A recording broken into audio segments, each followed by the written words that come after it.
일본 소도시들은 한 달도 되지 않은 여행 불매로 경제적 어려움에 허덕이고 있고 영업을 중단하는 상점들도 속출하고 있습니다. 유니클로는 올겨울 혁신적인 대책을 세우지 않는다면 철수를 해야 할 위기에 놓여 있습니다.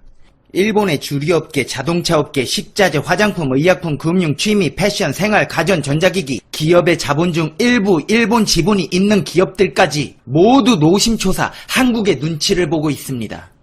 맞습니다. 대한민국은 강합니다. 그리고 일본은 늙고 약했습니다. 싸움에서 가장 중요한 건 취약한 약점을 공략하는 것입니다. 한국 관광객 6명이 일본의 노인 1명을 1년간 먹여 살린다는 통계가 있습니다. 지난해 방일 한국인이 방한 일본인보다 2배 이상 높습니다. 한 해 우리가 일본 노인을 125만 명 먹여 살리고 있습니다. 우리가 여행을 안 가게 된다면 이 노인들은 모두 일자리를 잃고 기댈 곳은 연금밖에 없겠죠. 가뜩이나 초고령 사회를 맞아 일본 재무성은 지급 개시 연령을 늦추는 안을 매년 검토하고 있는 상태입니다.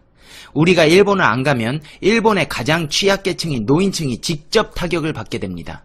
이렇게 말하면 페페TV가 노인을 공경할 줄 모르는 천일 공노할 불손한 교화로 생각하실 분들이 계실 텐데요. 여러분, 이 일본 노인분들에게 미안한 마음 가질 필요 없습니다. 이 노인분들 여러분 앞에서는 인자한 미소로 아리가또 고자이마스 하시고 뒤돌아서서 아베와 자민당을 지지하고 혐한하시는 분들입니다. 아닐 것 같죠? 일본의 방송국 중 TBS가 속한 JNN에서 지난 7월 6일 실시한 여론조사를 살펴보면 일본 국민의 24%만이 한국의 수출 규제를 타당하지 않다고 보는 조사 결과가 있습니다. 심지어 매우 타당하다고 보는 의견은 58%, 암묵적 동의까지 더한다면 76%의 아베 수출 규제를 지지하고 있다는 거죠. 그리고 이번 참의원 선거에서도 어김없이 아베의 자민당이 승리를 거두었습니다.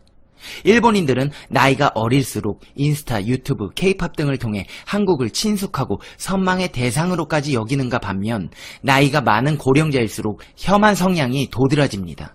과거 자신들의 식민지였던 나라가 진심 어린 사과를 요구하는 걸 불편하게 느끼고 있으신 분들이 바로 이 고령자 분들입니다. Information Broadcasting. 당신이 구독해야 할 단 하나의 채널, 페페TV 팩트 체크.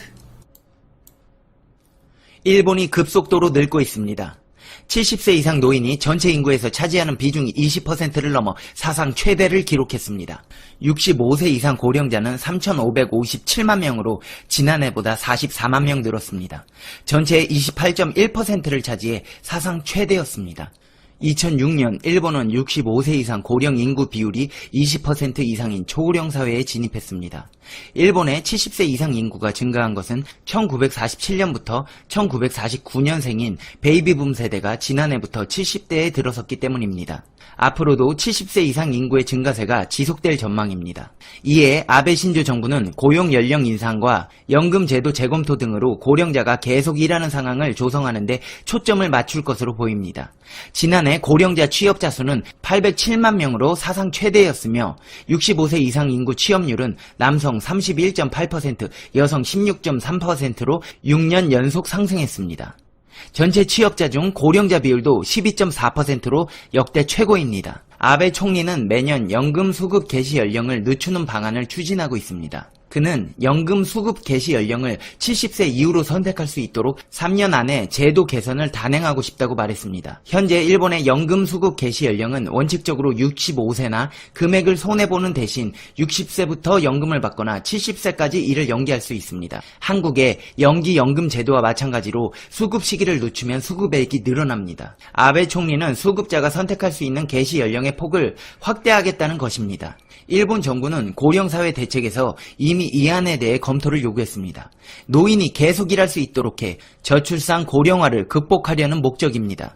아베 총리는 평생 현역이면 수급 개시 연령을 70세 이후로 선택할 수 있다고 말했습니다.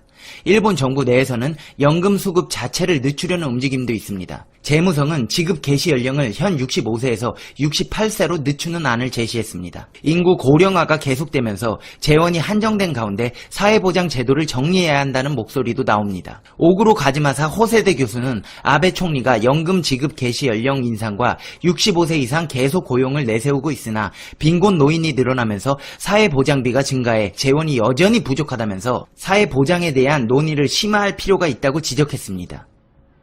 잘 들으셨습니까? 늙고 약해진 일본의 실체를. 여러분은 어떻게 생각하시나요? 페페TV는 여러분의 생각이 궁금합니다. 댓글로 여러분의 생각을 남겨주세요. 그리고 이렇게 더운 날 일본으로 스트레스 받은 여러분께 제가 드릴 말씀이 있습니다. 지금 페페TV를 구독하시면 로또 되시고 부모님 건강하시고 집안에 평안이 가득하시고 행복해지실 겁니다. 좋은 댓글과 좋아요 눌러주시는 분들은 2배로 행복해지실 겁니다. 그리고 선뜻 구독 버튼에 손이 가지 않으시는 분들께 말씀드리겠습니다.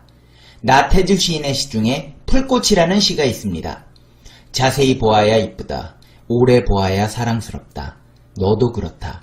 구독 버튼 눌러주시면 자세히 오래도록 페페TV의 숨겨진 모습을 보여드리도록 하겠습니다. 더불어 페페TV에서는 여러분과의 소통을 원합니다. 여러 사회 이슈들이나 알고 싶은 소식들에 대해 댓글로 알려주시면 최선을 다해 팩트만을 근거로 알려드리겠습니다. 항상 좋은 의견, 비판적인 의견 두루두루 살펴 좋은 컨텐츠 제작하도록 하겠습니다. 리플은 안 좋은 말보다 이쁜 말로 달아주시면 컨텐츠 제작하는데 페페가 힘이 납니다. 구독자 100만 명이 되는 그날까지 페페TV는 멈추지 않고 최선을 다하겠습니다. 오늘도 행복하세요. 시청자 여러분